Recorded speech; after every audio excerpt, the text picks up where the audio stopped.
안에다가 액체 풀덩어리를 풀어줘서 혈관 기형을 폐색해서 막게 됩니다. 와, 어떤 제가 덩어리. 하나 실제로 가져왔는데요. 네네. 예, 이렇게 까만색으로 생긴 게 이제 이런 혈관을 막는 액체 풀의 한 종류고요.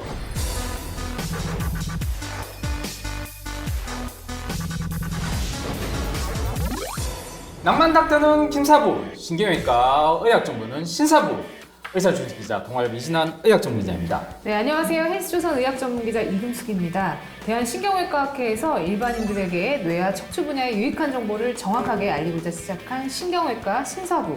오늘의 주제는 머리를 열지 않고 뇌혈관을 치료하는 출혈성 뇌질환의 치료에 대해서 알아보는 시간을 갖겠습니다. 뇌출혈도 머리를 열지 않고 치료를 할 수 있다. 대한신경외과학회 산하 대한뇌혈관내 치료의학회 홍보위원님을 모셨습니다. 안녕하세요.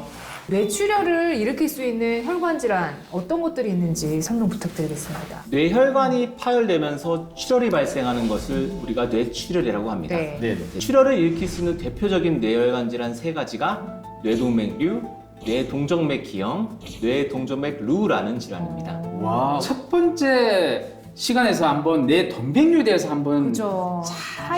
살짝 알아봤는데요. 이런 식으로 이렇게 혈관이 있으면 혈관 네. 자체가 이렇게 부풀어 오르는 것입니다. 와, 이게 뇌동맥류. 이런 뇌동맥류라고 하는 질환이고요. 이거 놔두면 어떻게 되나요? 이 약해진 꽈리가 파열될 경우에는 와. 지주막하 출혈이라는 뇌출혈을 유발하게 됩니다. 지주막하 출혈 같은 경우는 사망률이 50%예요. 네. 70대 이상에서는 70%입니다.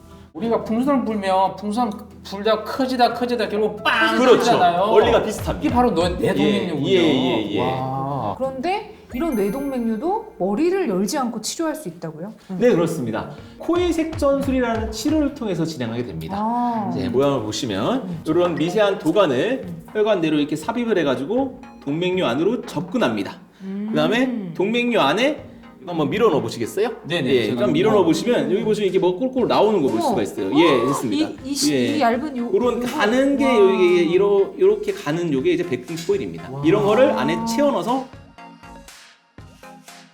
풀어온 동맥류를 이런 백근 코일 덩어리로 막아버립니다. 막아버리고 필요한 경우에는 여기다가 이렇게 스텐트를 덧대서 지지를 고정을 해주기도 합니다. 이렇게 해주게 되면 이제 피가 이 동맥류 속으로는 들어가지 않고 이 혈관 속으로만 이렇게 흐르기 때문에 이 동맥류가 터지는 것을 예방할 수가 있습니다. 사진을 보시면 이제 동그랗게 하얀색으로 동맥류가 부풀어 올라 있는 것을 볼 수가 있습니다. 그래서 두 번째 사진이 이제 실수로 하고 있는 사진이고 이런 식으로 이런 코일 덩어리를 저런 동맥류 안에다가 채워 넣는 겁니다. 아래 보시면 도관이 이렇게 들어가 있는 걸 볼 수가 있고요. 성공적으로 채워 넣고 이제 혈관 조영술을 보게 되면 동맥류가 없어진 것을 확인할 수가 있습니다. 너무 큰 뇌동맥류 같은 경우에는 어때요, 교수님? 그렇죠. 이제 우리가 25mm 이상의 뇌동맥류를 이제 거대 뇌동맥류라고 하는데요. 이 동맥류 크기만큼 코일을 넣어야 되는데 다 이런 금속 코일로 채워넣게 되면 머릿속에 이만한 쇠구슬을 넣고 다니는 거랑 똑같은 겁니다. 수술도 어렵습니다. 들어가서 결찰하는 것도 힘들기 때문에 사실 예전에는 어떻게 맞등이 치료할 만한 방법이 많이 없었어요. 근데 최근에는 이제 뇌혈류 전환 스텐트라는 것이 개발이 됐습니다. 그래서 이건 뭐냐면 이런 스텐트랑은 다르게 좀 이렇게 굉장히 망이 촘촘하게 만들어진 스텐트입니다. 보시면 약간 좀 다르죠. 이거는 네네. 이제 궁성궁성 구멍이 많이 뚫려 있는데 실제로 이거 확대시킨 거 그렇죠. 아닙니까? 이거는 실물을 많이 네. 확대한 거죠. 네. 예. 이런 식으로 굉장히 촘촘한 스텐트를 네네. 이런 동맥류 사이에 이렇게 설치를 해주게 되면 이런 큰 동맥류 부분들이 시간이 지나면 없어집니다. 아, 예, 그래요? 마법과 같은 치료인데 신기하다. 사진을 보시면 왼쪽에 이제 큰 뇌동맥류의 사진이 있는데요. 와, 진짜 크다. 예, 정말 크죠. 네. 기존에 봐왔던 사진보다 많이 큰데 네. 저 두 번째 사진처럼 저런 식으로 이제 저건 실제 스텐트 삽입한 거를 사진 찍은 건데요. 비슷하게 생겼죠, 이거랑. 예, 저런 스텐트를 설치하고 나서 맨 마지막 사진을 보시면 6개월 뒤에 검사했더니 없어졌어요. 없어요. 예, 이런 치료도 6개월 만에. 그렇죠. 그래서 이런 걸 이제 뇌혈류 전환 스텐트라고 해서 이런 치료 방법도 있습니다. 또 뇌출혈에 위험이 있는 질환이죠. 뇌동정맥 기형.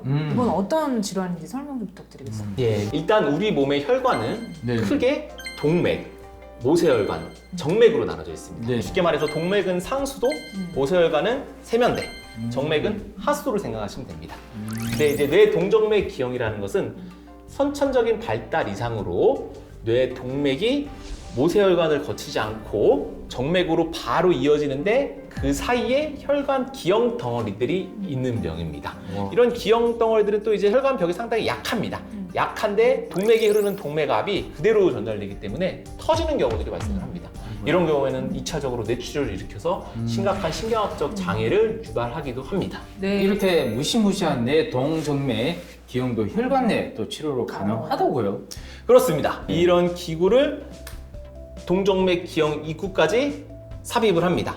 안에다가 액체 풀덩어리를 풀어줘서 혈관 기형을 폐색해서 막게 됩니다. 와, 어떤 제가 덩어리. 하나 실제로 가져왔는데요. 네네. 네, 이렇게 까만색으로 생긴 게 이제 이런 혈관을 막는 액체 풀의 한 종류고요. 지금은 액체인데 머릿속에 들어가게 되면 이게 굳어서 고체로 바뀌게 됩니다. 와. 아, 시멘트 느낌. 예, 맞습니다. 이게 시멘트랑 비교하면 딱 맞으실 것 같아요. 네. 저게 이제 혈관 기형 덩어리들이고요. 이렇게 보이는 요 색전 풀 물질을 주입하고 나는 사진입니다. 와. 주입한 물질이 까맣게 이렇게 굳어서 보이는 거고, 이런 혈관 기형 덩어리들이 없어진 걸 확인할 수가 있습니다. 그래서 이런 새길 자체를 막아주게 되면 네네. 이런 차혈 위험성이 없어지기 때문에 치료가 머리를 열지 않고 될 수가 있겠습니다. 뇌 동정맥 루. 어. 그러니까 또 뇌출혈을 유발할 수 있는 질환이었는데 이 질환 어떤 질환인가요? 네, 이제 뇌 동정맥 루 역시 뇌 동정맥 기형과 큰 틀에서는 비슷한 질환인데요. 하지만 이제 동정맥 루는 이런 혈관 기형 덩어리가 있는 건 아니지만 동맥과 정맥이 직접 연결이 되는 겁니다. 이런 새끼리 이렇게 생겨 있는 거죠, 그 사이에. 그래서 동맥의 피가 정맥으로 직접 흐르는 겁니다. 정맥은 혈관이 상당히 넓고 약해요, 혈관벽이. 그런데 이런 동맥이 높은 압력의 피가 정맥으로 바로 빠지니까 역류하게 됩니다. 그렇게 되면 이제 머릿속에 압력이 올라가게 되고 그런 것들 때문에 두통 혹은 또 이명이 들리기도 하고요. 안구 통증이 나타나면서 눈이 붓기도 합니다.